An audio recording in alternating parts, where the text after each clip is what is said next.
Hi listeners, let's start the story. जागृति माही के कमरे में आए जहां माही वीडियो गेम्स खेल रही थी। जागृति ने आकर माही से अपने साथ पढ़ने के लिए कहा क्योंकि कुछ ही दिनों में उनके एग्जाम शुरू होने वाले थे। माही ने गेम खत्म करने के बाद आने को कहा। जागृति ने उसके हाथों से कंट्रोलर ले लिया और खुद खेलने लगी। उसने तुरंत गेम जीत लिया और बोली, अब तू पढ़ने चल।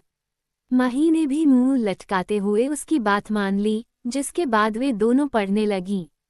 शाम हो चुकी थी। जागृति अब अपने कमरे में आई तो उसने देखा कि अभिनव वहां नहीं था। तभी उसे बालकनी से अभिनव के बात करने की आवाज आई, जहां वह फोन पर किसी से काम के बारे में चर्चा कर रहा था। उसके बाद वह कमरे में आया और बेड पर आकर बैठ गया। जागृति उसके पास आई और पूछा, अब आपको कैसा महसूस हो रहा है? आपके सिर में दर्द तो नहीं है? अभिनव ने कहा, नहीं, मैं ठीक हूँ, और अपना लैपटॉप लेकर काउच पर जाकर काम करने लगा। उसे अपने बाएं हाथ से इतनी तेजी से टाइप करते देख जागृति हैरान रह गई। जागृति को जब कुछ समझ नहीं आया तो उसने अपनी स्केचबुक उठा ली और काम करते हुए अभिनव का चित्र बनाने लगी। अभिनव को भी काम करते हुए समय का पता नहीं चला। उसका ध्यान तब भटका जब दरवाजे पर दस्तक हुई। उसने देखा कि दरवाजे पर नौकरानी थी। इशारा मिलते ही नौकरानी अंदर आई और डिनर रखकर चली गई। अभिनव की नज़र जागृति पर गई जो बेड से टिककर सो रही थी। अभिनव उसके पास गया और उसके हाथों से स्केचबुक उठाए। उसमें बनी अपनी तस्वीर देखकर उसके होठों पर मुस्कान आ गई। उसने जागृति को अच्छे से लिटा दिया और खुद भी वहीं लेटकर उसे देखने लगा। आधी रात को जब जागृति की नींद खुली तो उसे बहुत भूख लग रही थी। उसने अपने आसपास देखा तो उसकी नज़र सोते हुए अभिनव पर पड़ी। उसने धीरे से अभिनव का हाथ हटाया और बेड से नीचे उतरी। उसकी नज़र टेबल पर रखी प्लेट्स पर पड़ी जिनमें खाना ढक कर रखा था। वो वॉशरूम जाकर हाथ मुंह धोकर आई तो देखा कि अभिनव भी जाग चुका है। वह बोली, क्या मैंने आपको डिस्टर्ब कर दिया? सॉरी, मुझे भूख लगी थी। अभिनव बोला, भूख तो मुझे भी लगी है। जागृति ने पूछा, आप डिनर किए बिना ही सो गए थे? अभिनव ने कहा, कैसे करता? मेरे हाथ में चोट लगी थी और मेरी पत्नी सो रही थी।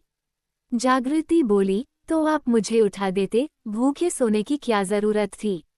आपको तो दवा भी लेनी थी और आपने वह भी नहीं ली होगी। अभिनव ने ना में सिर हिला दिया। जागृति खाने की प्लेट लेकर आए और दोनों ने खाना खाया। जागृति ने अपने हाथों से अभिनव को खाना खिलाया, उसे दवा दी और फिर वे सो गए। इसी तरह दिन गुजरने लगे। अब जागृति के एग्जाम शुरू हो गए थे और अभिनव भी ऑफिस जाने लगा था। कुछ दिनों बाद जागृति, माही और पीयूष के पेपर खत्म हो गए और कॉलेज की छुट्टियां शुरू हो गईं। रविवार का दिन था और सभी घर पर ही थे।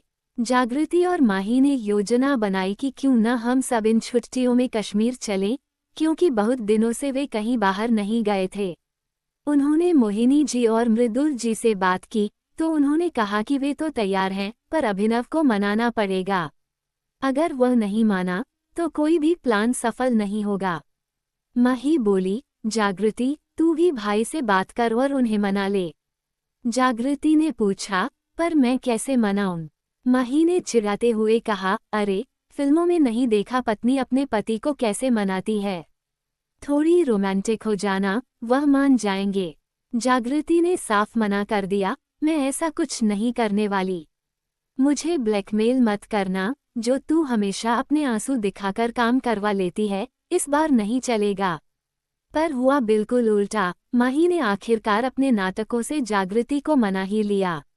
शाम को जागृति अपने कमरे में इधर उधर टहल रही थी और सोच रही थी कि अभिनव से बात कैसे करे। थोड़ी देर बाद दरवाज़ा खुला और अभिनव अंदर आया। उसने जागृति को इस तरह घूमते देखा तो उसके पास गया। जागृति अपने ख्यालों में इतनी खोई थी कि वह सीधे अभिनव के सीने से जा टकराए। ओह मम्मी, कहकर उसने ऊपर देखा और बोली, आप मेरे सामने आकर क्यों खड़े हो गए?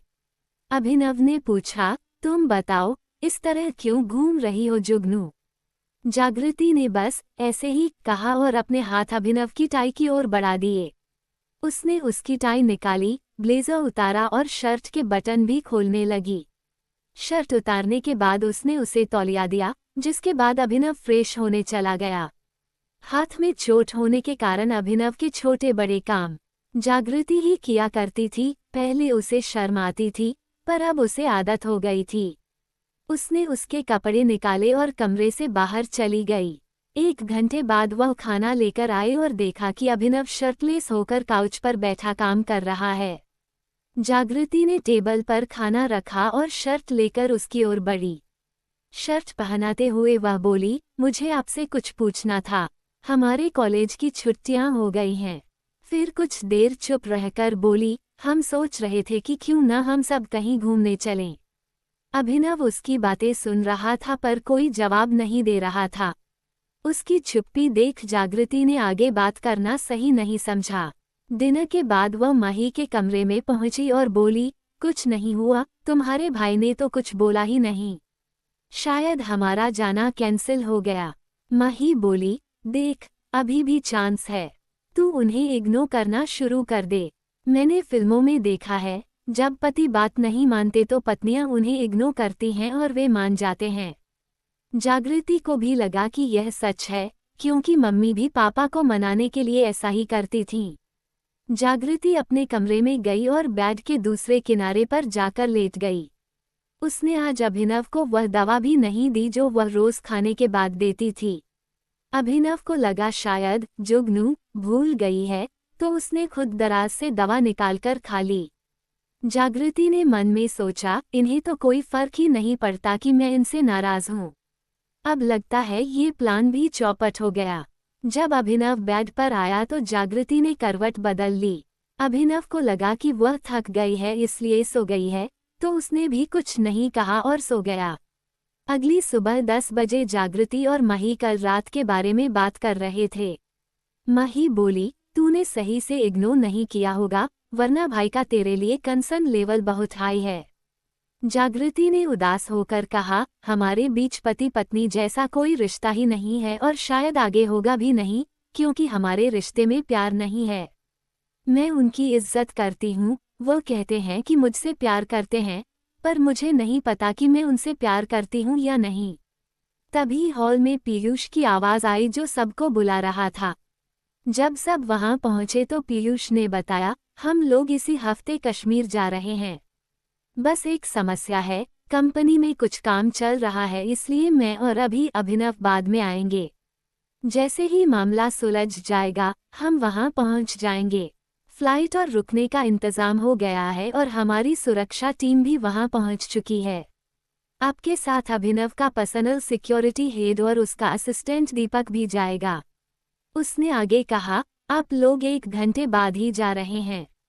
अभी ने कहा है कि आपकी ज़रूरत की सारी चीज़ें वहाँ फार्म हाउस पर हैं, इसलिए पैकिंग की कोई ज़रूरत नहीं है। माही ने पूछा, पर अगर तुम और भाई नहीं जाओगे तो हमारा मन कैसे लगेगा? पीयूष बोला, अभी ने ये सब कल रात ही प्लान कर लिया था। हम भी साथ जाने वाले थे, पर हमारे विदेशी निवेशक फॉरेन इन्वेस्टर्स जो बाद में आने वाले थे, वे आज ही आ गए, इसलिए हमें ये काम आज ही खत्म करना होगा। इसके बाद सभी अपने अपने कमरों में चले गए। Bye bye cuties, thanks for listening cuties.